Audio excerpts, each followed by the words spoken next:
प्रगति पथ Odia YouTube channel तरफ आपन को स्वागत करुच्ची। आज आम आलोचनार परिसर रखिंट भाषा परिचय जहाँ अष्टम श्रेणी व्याकरण बही स्थानित जे नवोदय आदर्श ओडिशा विद्यालय विद्यार्थी यह एकांत उपयोगी ता छड़ा जिते कॉम्पिटिटिव परीक्षा अच्छी प्रश्न आसूची। तेणु बंधुगण आपन जदि मो चैनल टी सब्सक्राइब करना तेबे दयापूर्वक सब्सक्राइब करनियंतु मोर चैनल प्रगति पथे ओडिया। बंधुगण एबे आमे आलोचनार परिसर को जिबा। आमर आज आलोचनार परिसर रखा जाइछि भाषा मातृभाषा आउ व्याकरण। जे भाषा आउ मातृभाषा आउ व्याकरण तीनोटीर दिग उपरे आमे आलोचना करिबा। यह किपरि आम पई एते उपयोगी ताहा मध्य आमे जानिबा। जे भाषा आमे काहू कहिबा प्रथमे आमे भाषार डेफिनेशन तो हमको जानिए को पड़ियो। जे भाषा काहा को आमे कहिबा काहा को आलोचना करिया ना आमे प्रथमे देखिया जे भाषा भाषा जहाँ को आमे इंग्रजी रे कोन कहउचंती ना लैंग्वेज बोली आमे जा को कहउचंती हला। तो भाषा गोटे होची व्यापक सेट जहाँ को कहा जाए गोटे विराट बड़ कथा भाषा। किंतु जे भाषा कहिले हमकु सारा विश्व रे जेते भाषा अछि ता सबु भाषा अंतर्गत हैला। कहिबा ओ बुझिबा पाई माने हमकु रखियो पड़ियो जे कहिबा आउ बुझिबा पाई आमे ध्वनि माध्यम रे जेउ संकेत व्यवहार करू ताकू भाषा कहा जाए। ध्वनि माध्यम रे जो संकेत आमे व्यवहार करू अर्थात आमे हमर मनर भाव को प्रकाश करिया पाई आमे शरीरर विभिन्न अंग भंगी को मध्य आमे माध्यम भाବରେ ग्रहण करंती। प्राणी माने मध्य सेमानकर अंग भंगी प्रदर्शन करी ध्वनि प्रयोग करंती हला। किंतु मनीष तार भाव प्रकाश करिया पाई अंग भंगी सह जेउ ध्वनि प्रयोग करे से ध्वनिर किछि गोटे नियम थाए गोटे श्रृंखला थाए। जदि नियम आ श्रृंखला नथिबो तेबे ताहा अर्थयुक्त हेबो नाही। जदि अर्थयुक्त न हला ताकू आमे ग्रहण करि परिबा नाही। तेणु आमे कहिबा ओ बुझिबा पाई आमे ध्वनि माध्यम रे जेउ संकेत व्यवहार करंती ताहाकू भाषा बोली कहा जाए। भाषा मनीष कहूतुबा ध्वनि जहा कौन होता है जहा नियमाबद्ध भावे शब्द और वाक्य रे प्रकाशित होता है। तेणु ये गोटे नियम जो ध्वनि आमे उच्चारण करिबा से ध्वनिटा गोटे नियमबद्ध होइतिबो गोटे श्रृंखलित होइतिबो जहार गोटे स्वतंत्र अर्थ प्रकाश पाउतिबो। बुझिएला जे आमे ध्वनि कोन जानिले एठी भाषा मोटामोटी हमको मन रखियो पड़ियो। भाषा होची गोटे विराट सेट जहा को कि हमको सबु विश्व रे जेते भाषा अछि सबु भाषा गुडी को कोन होती ना ए भाषा अंतर्गत रे आसती जहा को आमे आलोचना करिबा। तापरे कोन करिबा ना आमे देखो आमे एठी आउ गोटे आलोचना को रखिबा जे भाषा आमे कहिले कोन बुझिबा। जे भाषा आमे कहिले आमे कोन बुझिबा एटा होची इंपोर्टेंट कथा जे सारा विश्व रे प्रचलित समस्त भाषा को बुझाउ थाए। प्राय मन रखिया पड़िबो एठी प्राय 6,000 अधिक भाषा को आलोचना को आने हैला। आमे कोन कहिबा आमे ना भाषा आमे काहू कहिबा ना सारा विश्व रे प्रचलित समस्त भाषा को ए भाषा कहिले बुझाई थाए। मु कहिथिली भाषा होच गोटे व्यापक सेट ए भाषा मध्य रे रहिबो हमर व्यक्तिगत भाषा। आमे ओडिया आम ओडिया भाषा से भाषा भीतर आसीबो बंगला से बंगला भाषा भीतर आसीबो कन्नड़ तेलुगु तमिल इंग्राजी हिंदी ये सब ए भाषा अंतर्गत हबो। तेणु ओडिया बेंगली तेलुगु तमिल कन्नड़ मलयालम इंग्राजी और हिंदी भाषा कहिले आमे निर्दिष्ट भाषा को बुझिता। आमे कहिबा हमर मातृभाषा ओडिया तेणु आमर हला ओडिया हला हमर मातृभाषा। ए जे ओडिया हला गोटे भाषा ए भाषा काहा भीतर रहिला मुख्य भाषा भीतर ये रहिला। ये हला गोटे आंचलिक भाषा जहाँ को आमे कहिबा ओडिया एक आंचलिक भाषा गोटे रीजनल लैंग्वेज ବେଙ୍ଗଲି ଗୋଟେ ରିଜନାଲ ଲାଙ୍ଗୁଏଜ, ଗୋଟେ ଆଞ୍ଚଳିକ ଭାଷା, ତେଲୁଗୁ ମଧ୍ୟ ସେଇଆ, ତାମିଲ ମଧ୍ୟ ସେଇଆ, କନ୍ନଡ଼ ମଧ୍ୟ ସେଇଆ, ମାଲାୟାଲମ ସେଇଆ। ଇଏ ହଉଛନ୍ତି ଗୋଟେ ଗୋଟେ ଭାଷା, ମାନେ ଆମେ ପର୍ଟିକୁଲାର ଭାଷା ଗୁଡା କହୁଛନ୍ତି ବୋଲି ସେ ସେଇ ଭାଷାର ଅନ୍ତର୍ଭୁକ୍ତ। ତେଣୁ ଭାଷା ଆଉ ମାତୃଭାଷା ଏ ଦିଟା ହଉଛି ଟିକେ ଅଲଗା ଜିନିଷ। ଯେ ମାତୃଭାଷା ଆମେ କାହାକୁ କହିବା ନା, ଯେ ମାତୃଭାଷା ଆମେ କହିବା ଯେ ଆମର ଯେ ନିଜର ଶୈଶବରୁ କଣ, ନିଜର ଶୈଶବରୁ ସାମାଜିକ ପରିବେଶ ଅନୁସାରେ ଶିକ୍ଷା କରିଥିବା ଭାଷାକୁ ଆମେ କଣ କହନ୍ତି, ମାତୃଭାଷା, ବା ଯାହାକୁ ଆମେ କୁହନ୍ତି କଣ ନା ମଦର ଟଙ୍ଗ ବୋଲି ଆମେ କହନ୍ତି। କଣ, ନିଜର ଶୈଶବରୁ ଆମେ ଯୋଉଟାକୁ ଶିଖିଲେ, ଆମ ମାଙ୍କ ଠାରୁ ଶିଖିଲେ, ସେ ହଉଛି ଆମର ମାତୃଭାଷା। ତେଣୁ ଭାଷା ଆଉ ମାତୃଭାଷା ଦିଟା ଜିନିଷ ହଉଛି ଅଲଗା ଅଲଗା ଜିନିଷ। ତେଣୁ ଆମେ ଏଠି ଭାଷା କଥା କହିବା, ସାମାନ୍ୟ ଟିକେ ଆମର ବ୍ୟତିକ୍ରମ ଘଟିଗଲେ ଆମର ଭାଷାର ମଧ୍ୟ ବ୍ୟତିକ୍ରମ ଘଟିଯିବ। କିପରି? ସପୋଜ ମୁଁ ଏଠି କହିବି ଯେ ମୁଁ ଗୋଟେ କଥା ଏଠି କହିବି, ଯେ କଣ ନେଲେ କହିବି, ମୁଁ ଧର କହିବି ଗୋଟେ ଧ୍ୱନି କହିବି ଚ, ଆଉ ଗୋଟେ ଧ୍ୱନି କହିଲି କ, ହେଲା। ତେଣୁ ଚ କ ଆମେ ଯଦି ଦିଟାଙ୍କ ମିଶେଇଦବା ଚକ ହେଇଯିବ। ଯଦି ଚକ ହେଇଗଲା, ଚକ ହେଇଗଲେ କାହାକୁ ବୁଝେଇବ ନା ଗୋଟେ ଗୋଲାକାର ବସ୍ତୁକୁ ବୁଝେଇବ ଯାହା ଘୁରି ପାରେ, ହେଲା। ବା ଆମେ ସାଇକେଲର ଚକ କହିପାରନ୍ତି, ମୋଟର ଗାଡିର ଚକ କହିପାରନ୍ତି, ବା ସ୍କୁଟରର ଚକ କହିପାରନ୍ତି, ଆମେ ତାକୁ ଚକ ବୋଲି କହିବା। ଏଇଠି ସେଇ ଜିନିଷ ଆମେ ଲେଖିଲେ, ଏଇଠି ଆଉ ଗୋଟେ ଜିନିଷ ଆମେ ଲେଖିଦେବା, ଇଏ ଗୋଟେ ଧ୍ୱନି ଚ, ଆଉ ଗୋଟେ ଧ୍ୱନି ହେଲା କ, ମାନେ କରେ ଗୋଟେ ହଳନ୍ତ ଦେଇଥିଲେ। କଣ ଦେଇଥିଲେ? କରେ ଗୋଟେ ହଳନ୍ତ ଦେଇଥିଲେ। ତେଣୁ ଇଏ କଣ ହେଲା, ଚକ୍ ହେଇଗଲା। ତେଣୁ ଚକ୍ ହେଇଗଲା ବେଳକୁ ଆର ଅର୍ଥ ଅଲଗା ହେଇଗଲା। ଏ ଚକ୍ କହିଲେ ଆମେ କଣ ବୁଝନ୍ତି ନା, ଆମେ ବୁଝନ୍ତି ଯେ କଳା ପଟାରେ ଯାହା ସାହାଯ୍ୟରେ ଆମେ ଲେଖନ୍ତି ତାକୁ ଚକ୍ ବୋଲି କହନ୍ତି। ପୁଣି ଏହାର ରଙ୍ଗ ହେଇଛି ଧଳା ରଙ୍ଗ। ତେଣୁ ସାମାନ୍ୟ ଟିକେ ପରିବର୍ତ୍ତନ ହେଲେ କଣ ହୁଏ ନା, ଭାଷାର ଅର୍ଥ ବଦଳି ଯାଏ। ତେଣୁ ଆମେ ବୁଝିଲେ ବର୍ତ୍ତମାନ ଯେ ଭାଷା ହଉଛି ଗୋଟେ ବିରାଟ ସେଟ୍। ଭାଷା ଭିତରେ ସବୁ ଆଞ୍ଚଳିକ ଭାଷା ସ୍ଥାନ ପାଆନ୍ତି, ଉପଭାଷା ସ୍ଥାନ ପାଆନ୍ତି। ଆଉ ମାତୃଭାଷା କାହାକୁ କହିଲେ, ନିଜର ଶୈଶବରୁ ସାମାଜିକ ପରିବେଶ ଅନୁସାରେ ଶିକ୍ଷା କରୁଥିବା ଭାଷାକୁ ଆମେ ମାତୃଭାଷା କହନ୍ତି। ଅର୍ଥାତ୍ ଆମେ ମା ଠାରୁ ଯାହା ଶିକ୍ଷା କରନ୍ତି ତାହା ହଉଛି ଆମର ମାତୃଭାଷା। ଆମେ ଜନ୍ମ ହେଲା ପରେ ମା ଆମକୁ ଯେଉଁ ଭାଷାରେ ଖୁଆନ୍ତି, ପିଆନ୍ତି, ଖେଳାନ୍ତି, ବୁଲାନ୍ତି, ପ୍ରତି ମୁହୂର୍ତ୍ତରେ ଆମ ସହିତ ବାର୍ତ୍ତାଳାପ କରନ୍ତି, ଆମେ ସେଇ ଭାଷାକୁ କହିବା କଣ ନା, ଆମେ ମାତୃଭାଷା କରିବା, ବା ତାକୁ ଆମେ କଣ ନା ମଦର ଟଙ୍ଗ ବୋଲି କହିପାରିବା। ଯିବା ତାପରେ ନେକ୍ସଟ କୁ ଯିବା।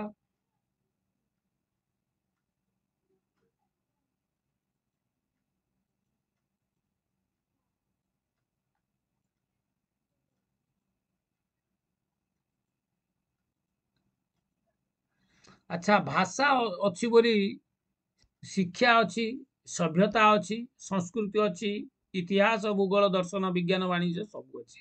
କଣ ଏଥିରେ ଆମେ ବୁଝୁଛନ୍ତି ଯେ ନା, ଆମର ଭାଷା ଅଛି ମାନେ ଆମର ଇଏ କଣ ନା ସବୁ କିଛି ଅଛି।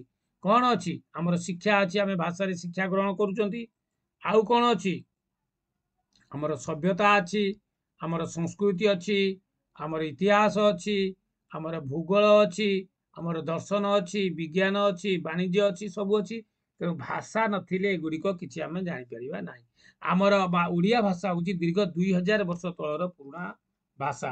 ତଥାପି ଏଇ ଭାଷା ଜରିଆ 2000 ବର୍ଷ ତଳେ କିପରି ଆମ ଭାଷା ଆରମ୍ଭରେ ତାର ରୂପରେଖ କଣ ଥିଲା, ଆଜି କିପରି ଅଛି, ଆମେ ତାହା କଣ କରୁଛୁ ନା, ଆମେ ଭାଷା ତତ୍ତ୍ୱବିତ୍ ମାନେ ଯାହା ଲେଖିଛନ୍ତି ଆମେ ତା ଦେହରୁ ତାର ପ୍ରମାଣ ପାଉଛନ୍ତି। ହେଲା, ଏ ଭାଷା ନାହିଁ ତ ଆମର କିଛି ନାହିଁ। ସେଥିପାଇଁ ମଣିଷ ହଉଛି କଣ, ସେଥିପାଇଁ ମଣିଷ ହଉଛି ଶ୍ରେଷ୍ଠ ଜୀବ। କାରଣ କଣ, ଯେ ମଣିଷ ହଉଛି ଗୋଟେ କଥା କୁହା ଜୀବ, ଗୋଟେ କଥା କୁହା ପ୍ରାଣୀ।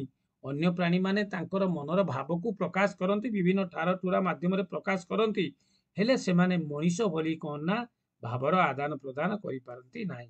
ସେଥିପାଇଁ ଯେତେ ଜୀବ ଅଛନ୍ତି, ସବୁ ଜୀବ ଭିତରେ ମଣିଷ ହଉଛି କଣ ନା, ମଣିଷ ହଉଛି ଶ୍ରେଷ୍ଠ ଜୀବ। ତେଣୁ ଆମେ ଭାଷାରୁ କଣ ଜାଣିପାରିଲେ ନା, ଆମେ ଭାଷାରୁ ଏଇଆ ଆମେ ଜାଣିଲେ ଯେ ଭାଷା ହଉଛି କଣ ନା, ଭାଷା ହଉଛି ପରିବର୍ତ୍ତନଶୀଳ। ବୁଝିହେଲା? କଣ भाषा हूँ परिवर्तनशील और संचरणशील। भाषा 2000 मसीह तले जिते आमर ओडिया भाषा आरंभ होता से सब आम जिपरी आलोचना करुले जिपरी भाषा को कहते वर्तमान से भाषा को आम देखिले ता भितर बहुत किछि परिवर्तन आसी जाइछि।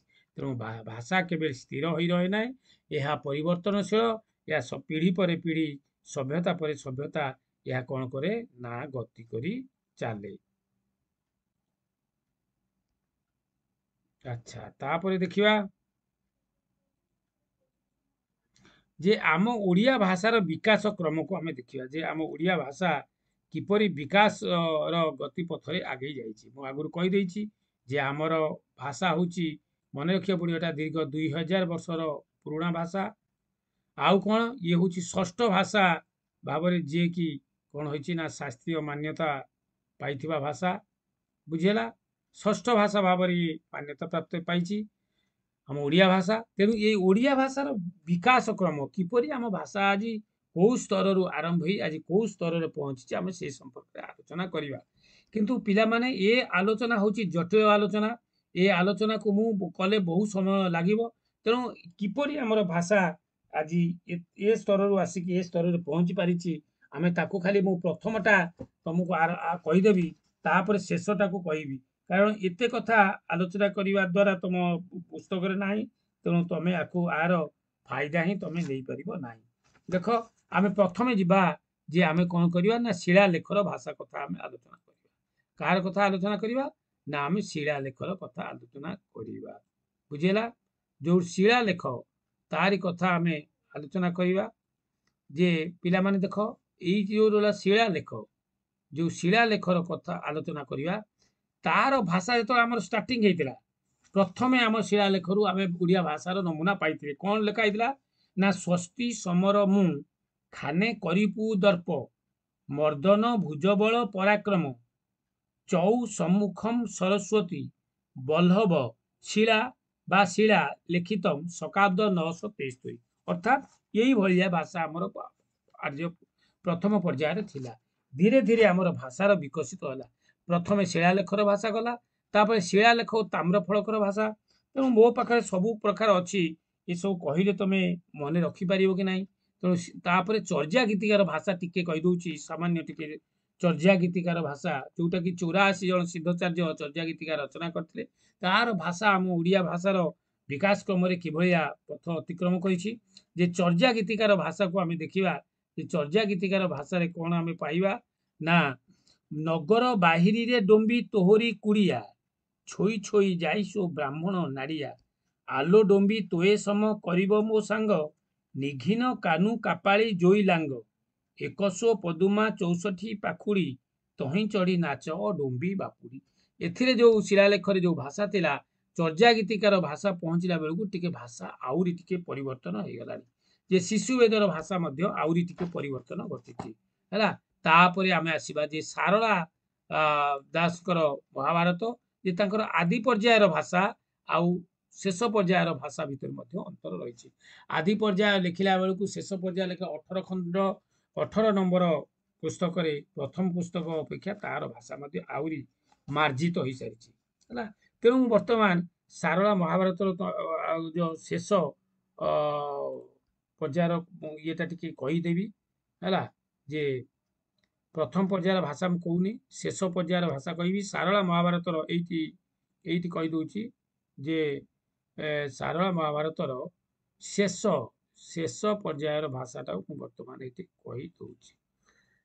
शेष पर्यायर भाषाटा कौन है सारला महाभारतर देख कौन से होची ना वृक्ष को पिटंते जेने झड़े पक्व फल नाचंती कबंध छिड़ी तेने बक्षस्थल। धीरे धीरे धीरे धीरे आमर ओडिया भाषा आड़ू अग्रगति आड़ू आसिलानी है।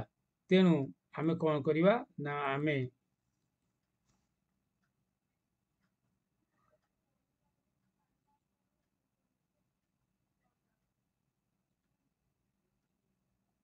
है तापर आमे जिबा कौन ना कलसा चौतीसार भाषा। कलसा चौतीसार भाषा से ओडिया भाषार विकास यार भूमिका गुरुत्वपूर्ण। मादला पांजीर भाषार मध्य गुरुत्वपूर्ण। तापर आमे जिबा पंचसखा साहित्यर भाषा।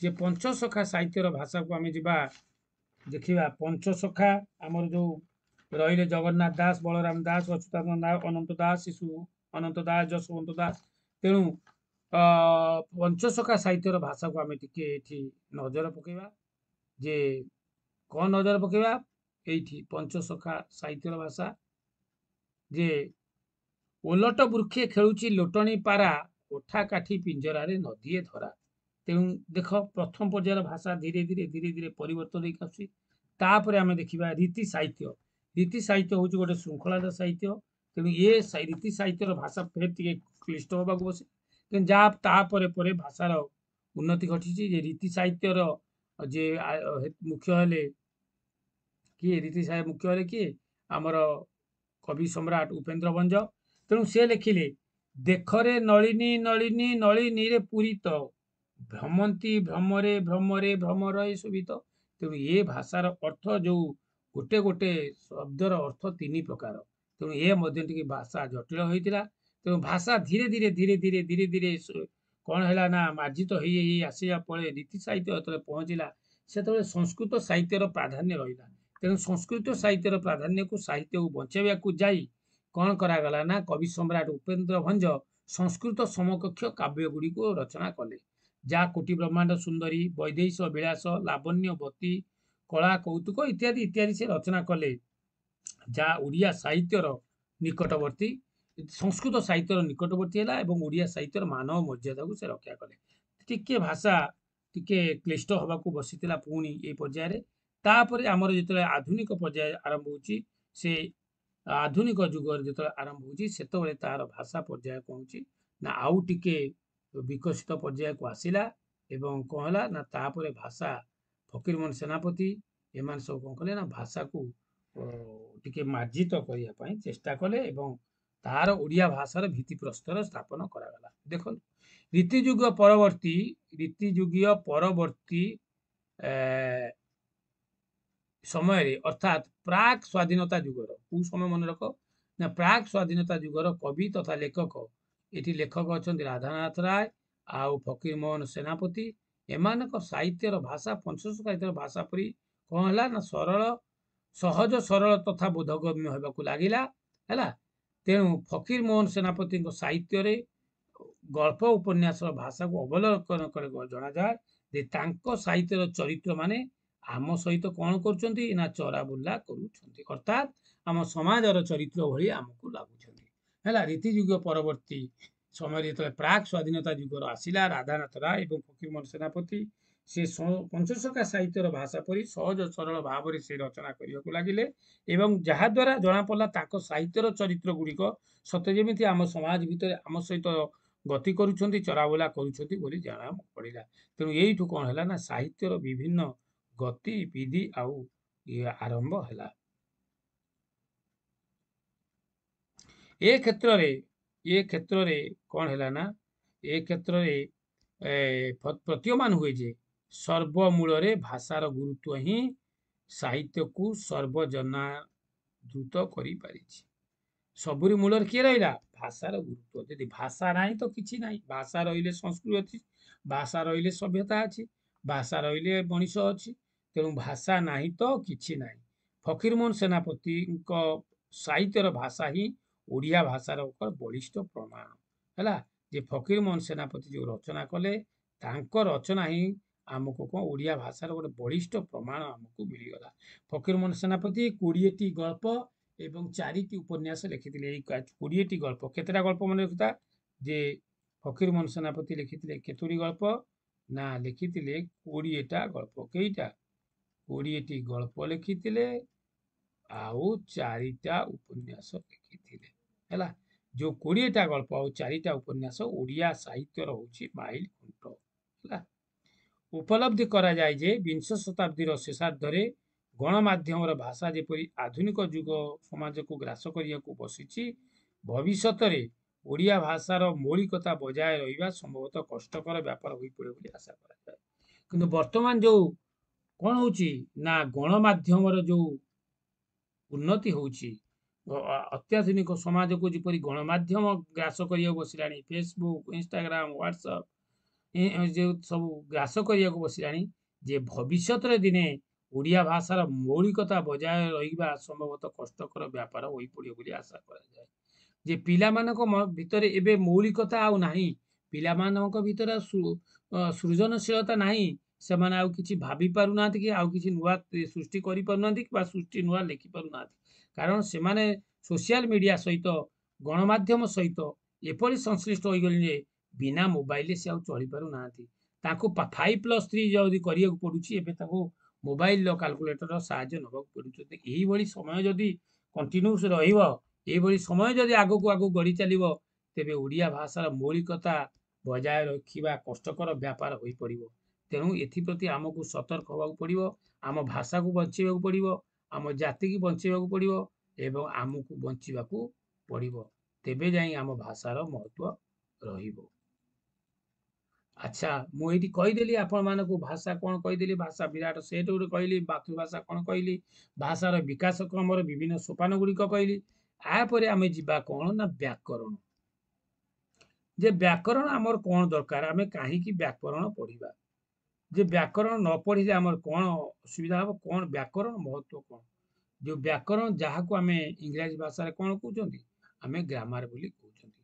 ଆଚ୍ଛା, ବିନା ବ୍ୟାକରଣରେ ସାହିତ୍ୟର ମୂଲ୍ୟ ନାହିଁ। ହେଲା, ସାହିତ୍ୟର ଏକ ବଳିଷ୍ଠ ବିଭାଗ ହେଉଛି କ'ଣ ନା ଏକ ବଳିଷ୍ଠ ବିଭାଗ ହେଉଛି କ'ଣ ସାହିତ୍ୟର ନା ବ୍ୟାକରଣ। ବୁଝିହେଉଛି, ସାହିତ୍ୟକୁ ଏକ ନିର୍ଦ୍ଦିଷ୍ଟ ନୀତି ନିୟମରେ ଗତି କରାଇଥାଏ କିଏ, ବ୍ୟାକରଣ। ଯେ ସାହିତ୍ୟକୁ କ'ଣ କରିବ ନା ଗୋଟେ ନିର୍ଦ୍ଦିଷ୍ଟ ଗତି ନିୟମରେ ତାକୁ ପରିଚାଳିତ କରିବ। ବୁଝିହେଲା, ପ୍ରାୟ ଭାଷାରେ ବ୍ୟାକରଣ ଥାଏ, ପ୍ରତି ଭାଷାରେ ବ୍ୟାକରଣ ଥାଏ। କୌଣସି କୌଣସି ଗୋଟେ ଗୋଟେ ଭାଷା ଯେଉଁଟା ଡେଭଲପ ହେଇନି ଯେଉଁ ଭାଷା ତା ଦେହରେ ବ୍ୟାକରଣ ଥାଇ ନପାରେ, କିନ୍ତୁ ପ୍ରତି ଭାଷାରେ ବ୍ୟାକରଣ ଥାଏ। କହିଲା ବେଳେ ବ୍ୟାକରଣ ନୀତି ନିୟମ ଆମେ ପାଳନ କରନ୍ତି ନାହିଁ। ଆମେ ଯେତେବେଳେ କଥା କହନ୍ତି ଯେ ସେତେବେଳେ ଆମେ କ'ଣ କରନ୍ତି ନା ବ୍ୟାକରଣର ଆମେ ନୀତି ନିୟମକୁ ଆମେ ପାଳନ କରିପାରନ୍ତି ନାହିଁ। ହେଲା, କିନ୍ତୁ ଆମେ ଯେତେବେଳେ ଲେଖିବା ସେତେବେଳେ କ'ଣ କରିବା ନା ଲେଖିଲା ବେଳେ ଆମେ କ'ଣ କରିବା ନା ବ୍ୟାକରଣର ନୀତି ନିୟମକୁ ଆମକୁ ମାନିବାକୁ ପଡ଼ିବ। ଯଦି ଲେଖିଲା ବେଳେ ଆମେ ତାହା ନ ଲେଖିବା ତେବେ ଆମ ଲିଖନ ଶୁଦ୍ଧ ହେବ ନାହିଁ। ଲିଖନ କ'ଣ ହେବ ନା ଲିଖନ ଆମର ଅଶୁଦ୍ଧ ହେଇଯିବ। ସେଥିପାଇଁ ଆମକୁ କ'ଣ କରିବାକୁ ପଡ଼ିବ ନା ବ୍ୟାକରଣକୁ ଆମକୁ ଗୁରୁତ୍ୱ ଦେବାକୁ ପଡ଼ିବ। ହେଲା, ଯେ ନହେଲେ ଶୁଦ୍ଧ ଲିଖନ ହୋଇପାରିବ। ଯଦି ଆମେ ନୀତି ନିୟମକୁ ନ ମାନିବା ତେବେ ଲିଖନ ଶୁଦ୍ଧ ହେବ ନାହିଁ। ଗୋଟିଏ ଭାଷାର ନିୟମକୁ ସେଇ ଭାଷାରେ ବଦଳାଇ ଦେଲେ ଅର୍ଥ ବୁଝିବା ଅସୁବିଧା ହୁଏ। ଯେମିତି ମୁଁ ଚକ୍ ଆଉ ଚକ ଏଇ ଦୁଇଟା କଥା କହିଥିଲି। ସାଧାରଣ ନିୟମକୁ ଯଦି ଆମେ ଟିକେ ଏପଟ ସେପଟ କରିଦେବା ଭାଷାରେ କ'ଣ ହେବ ନା ପରିବର୍ତ୍ତନ ଆସିଯିବ। ହେଲା, ତେଣୁ ଓଡ଼ିଆ ଭାଷା ହେଉଛି ସେଇଭଳି ଭାଷା। ଓଡ଼ିଆ ଭାଷା କ'ଣ ବିଶ୍ୱରେ ଯେତେ ଭାଷା ଅଛି ସବୁ ଭାଷାରେ ସାମାନ୍ୟ ଟିକେ ଏପଟ ସେପଟ ହେଇଗଲେ ତାହାର ଅର୍ଥ ବଦଳି ଯାଏ। ତେଣୁ ବ୍ୟାକରଣ ଆମର ସାହିତ୍ୟର ଗୋଟେ ବଳିଷ୍ଠ ବିଭାଗ। ତେଣୁ ବ୍ୟାକରଣକୁ ଆମକୁ ପଢ଼ିବାକୁ ପଡ଼ିବ, ମାନିବାକୁ ପଡ଼ିବ। ଆଚ୍ଛା, ମୁଁ ଗୋଟେ ଉଦାହରଣ ଏଇଠି ଆପଣମାନଙ୍କୁ ଆମେ ଦେବା, ଦେଖାଯାଉ ସେ ଉଦାହରଣ କେତେ ଦୂର ଫଳପ୍ରଦ ହୋଇପାରିବ। ଆଚ୍ଛା ପିଲାମାନେ, ଆମେ ଗୋଟିଏ କଥା ଦେଖ, ମୁଁ କହୁଛି ଯେ କ'ଣ କହିଲି ନା ବିଲେଇ ମୂଷା ଖାଏ, ବିଲେଇ ମୂଷା ଖାଏ, ଏ ଗୋଟେ ବାକ୍ୟ। ଯଦି ଏ ବାକ୍ୟକୁ ଟିକେ ଆମେ ବଦଳେଇ ଦେବା, କ'ଣ କରିବା ନା ଏ ବାକ୍ୟକୁ ଯଦି ଆମେ ଟିକେ ବଦଳେଇ ଦେବା, ମୂଷା ବିଲେଇ ଖାଏ, ନା ମୂଷା ଖାଏ ବିଲେଇ, କ'ଣ ଅଛି, ବାକ୍ୟ ତ ଠିକ ଲାଗୁଛି। ହେଲେ କ'ଣ ହବ, ଏହାର ଅର୍ଥ ବଦଳିଗଲା, ଅର୍ଥ ବୁଝାଇବାରେ ଅସୁବିଧା ହେଇଗଲା। ତେଣୁ ଭାଷା ପାଇଁ ବ୍ୟାକରଣ ଏକାନ୍ତ ଆବଶ୍ୟକ।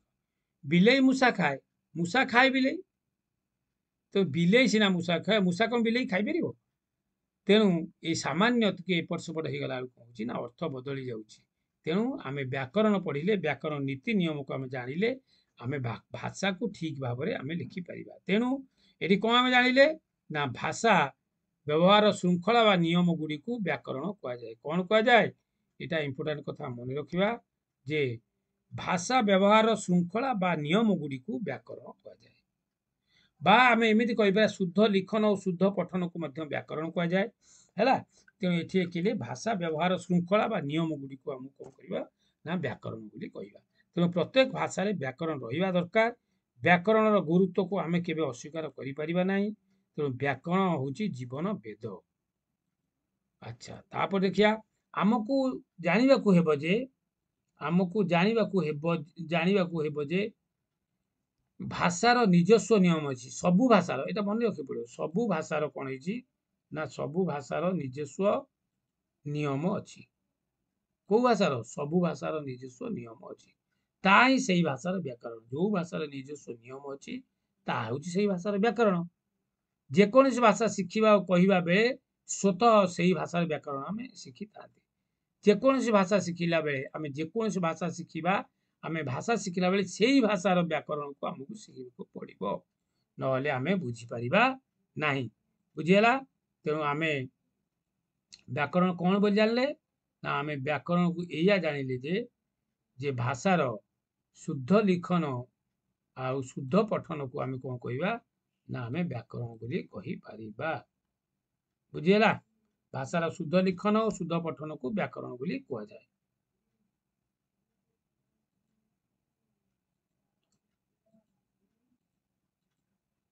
ବ୍ୟାକରଣ ନ ଜାଣି ଭାଷା ଶିଖି ହେବ ନାହିଁ। ଆମକୁ ମନେ ରଖିବା, ବ୍ୟାକରଣକୁ ଆମେ ନ ଜାଣିଲେ ଆମେ ଭାଷାକୁ ଠିକ ଭାବରେ ଶିଖିପାରିବା ନାହିଁ।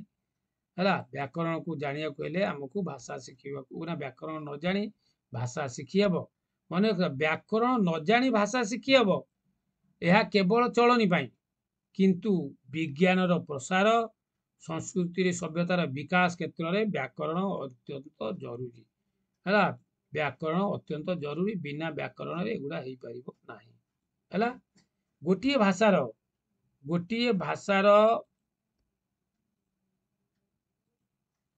ଭାଷାର ବ୍ୟାକରଣ ଜାଣିଲେ ସେଇ ଭାଷାର ଶବ୍ଦ ଶକ୍ତି, ଅର୍ଥ ଶକ୍ତି ପ୍ରକାଶ କରିବାର କ୍ଷମତା ଜାଣିବେ। ହେଲା, ତେଣୁ ଗୋଟିଏ ଭାଷାର ବ୍ୟାକରଣ ଜାଣିଲେ ସେଇ ଭାଷାର ଶବ୍ଦ ଶକ୍ତି, ଅର୍ଥ ଶକ୍ତି ଓ ପ୍ରକାଶ କରିବା କ୍ଷମତା ମଧ୍ୟ ଜାଣିବେ। ଫଳରେ ଶବ୍ଦ ଗଠନ, ନୂତନ ଶବ୍ଦ ଆହରଣ, ବାକ୍ୟ ପ୍ରୟୋଗର ଶୈଳୀ ମଧ୍ୟ ଆମକୁ ଜାଣିବା ଦ୍ୱାରା ନିଜ ପାଇଁ, ଅନ୍ୟ ଶାସ୍ତ୍ର ପଢ଼ିବା, ବୁଝିବା, ଅନ୍ୟକୁ ବୁଝାଇବାରେ ସାମର୍ଥ୍ୟ ବୃଦ୍ଧି ହୁଏ। ହେଲା, ଯେ ଆମେ ଯଦି ଗୋଟେ ଭାଷାର ବ୍ୟାକରଣକୁ ଜାଣିବା, ତାର ଶବ୍ଦ ଗଠନ, ତାର ନୂତନ ଶବ୍ଦ ଆହରଣ, ତାର ବାକ୍ୟ ଗଠନର ପ୍ରୟୋଗ ଆମେ ବୁଝିପାରିବା। ଏହା ଜାଣିବା ସହିତ ଆମେ ତ ଅନ୍ୟ ଶାସ୍ତ୍ର ପଢ଼ିବା, ଅନ୍ୟ ପୁସ୍ତକ ପଢ଼ିବା, ଅନ୍ୟ ଭାଷାକୁ ପଢ଼ିବା, ସେତେବେଳେ ଆମେ ତାହାର ଅର୍ଥକୁ ବୁଝିପାରିବା ଏବଂ ଅନ୍ୟକୁ ମଧ୍ୟ ବୁଝାଇ ପାରିବା। ଏ ହେଉଛି ଆମର କ'ଣ? ନା ଏ ହେଉଛି ଆମର ବ୍ୟାକରଣର ମହତ୍ଵ। ଆଚ୍ଛା, ଶେଷରେ କ'ଣ କହିବା? ଯେ ନିଜ ଭାଷାର ବ୍ୟାକରଣ ବୁଝିଥିବା ବ୍ୟକ୍ତି ଅନ୍ୟ ଭାଷାର ବ୍ୟାକରଣରେ ଥିବା ସାମ୍ୟ ବୈଷମ୍ୟକୁ ବୁଝିପାରେ। ଏଇଟା ଗୋଟେ ଇମ୍ପୋର୍ଟାଣ୍ଟ କଥା ରେ ବାବୁ। ଏଇଟା ଗୋଟେ କଥା ହେଲା ଯେ ନିଜ ଭାଷାର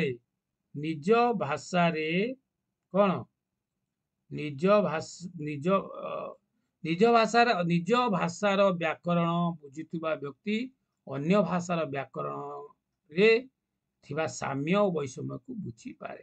ହେଲା, ଆମେ ଯଦି ଗୋଟିଏ ଭାଷାର ବ୍ୟାକରଣ ପଢ଼ିବା, ତେବେ ଅନ୍ୟ ଭାଷାର ଥିବା ବ୍ୟାକରଣଗତ ସାମ୍ୟ ଓ ବୈଷମ୍ୟକୁ ଆମେ ସହଜରେ ବୁଝିପାରିବା। ତେଣୁ ବ୍ୟାକରଣ ପଢ଼ିବା ଏକାନ୍ତ ଆବଶ୍ୟକ। ବ୍ୟାକରଣ ଜାଣିବା ନିହାତି ଦରକାର। ଭାଷାକୁ ଶିଖିବାକୁ ହେଲେ ବ୍ୟାକରଣକୁ ଶିଖିବାକୁ ପଡ଼ିବ। ଭାଷାକୁ ଶୁଦ୍ଧ ଲିଖନ ଆଉ ଶୁଦ୍ଧ ପଠନ ପାଇଁ ବ୍ୟାକରଣର ଏକାନ୍ତ ପ୍ରୟୋଜନ ରହିଛି। ତେଣୁ ଆମେ ଏଠି ଜାଣିଲେ ଭାଷା କ'ଣ, ମାତୃଭାଷା କ'ଣ, ବ୍ୟାକରଣ କ'ଣ, ସେମାନଙ୍କର ଉପାଦେୟତା କ'ଣ, ଓଡ଼ିଆ ଭାଷାର ବିକାଶ କ୍ରମ ଜାଣିଲେ। ତେଣୁ ବନ୍ଧୁଗଣ, ଆପଣ ଯଦି ମୋ ଚ୍ୟାନେଲଟିକୁ ସବସ୍କ୍ରାଇବ୍ କରିନାହାନ୍ତି, ତେବେ ଲାଇକ୍, ସବସ୍କ୍ରାଇବ୍ ଏବଂ କମେଣ୍ଟ କରିବା ପାଇଁ ଭୁଲନ୍ତୁ ନାହିଁ। ଆପଣମାନଙ୍କୁ ଏହା ମୋର ଏକାନ୍ତ ଅନୁରୋଧ। ଏବଂ ଆପଣମାନେ ମୋ ଭିଡ଼ିଓଟିକୁ ଦେଖୁଥିବାରୁ, ମୋ ଭିଡ଼ିଓକୁ ଭଲ ପାଉଥିବାରୁ ଆପଣମାନଙ୍କୁ ପୁଣି ଥରେ ମୋ ତରଫରୁ ଅଶେଷ ଧନ୍ୟବାଦ ଦେଇ ମୁଁ ଏଇଠି ମୋର ଭିଡ଼ିଓଟିକୁ ଶେଷ କରୁଛି। ଆପଣଙ୍କ ଠାରୁ ବିଦାୟ ନେଉଛି। ନମସ୍କାର। ଜୟ ଜଗନ୍ନାଥ। ଜୟ ଜଗନ୍ନାଥ।